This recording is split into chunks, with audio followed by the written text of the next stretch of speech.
പെട്ടെന്നൊരു ദിവസം കൊണ്ട് ഡയറ്റ് സ്റ്റാർട്ട് ചെയ്യാൻ എല്ലാവർക്കും പറ്റും. പക്ഷേ ഒരു 2 വീക്സിൽ കൂടുതൽ ഇത് കൺസിസ്റ്റൻ്റ് ആയിട്ട് മുന്നോട്ട് കൊണ്ടുപോകാൻ കുറച്ച് പാടാണല്ലേ. എന്തുകൊണ്ടാണ് ഇങ്ങനെ കൺസിസ്റ്റൻ്റ് ആയിരിക്കാൻ പറ്റാത്തത്?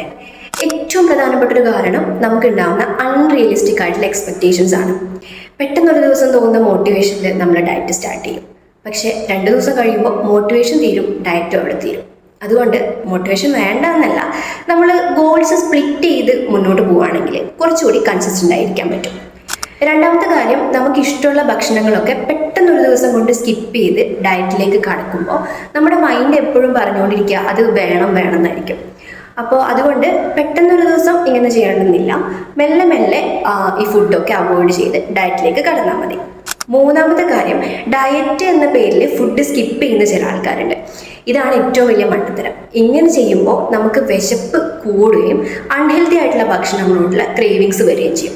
അതുകൊണ്ട് കറക്റ്റായിട്ടുള്ള ടൈമിങ്സിൽ ഫുഡ് കഴിക്കണം.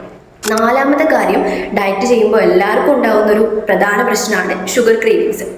ഇങ്ങനെ തോന്നുമ്പോൾ തന്നെ നമ്മൾ മനസ്സിലാക്കേണ്ടത് നമുക്ക് ആവശ്യമായിട്ടുള്ള ന്യൂട്രീഷൻ കിട്ടുന്നില്ല എന്നുള്ളതാണ്.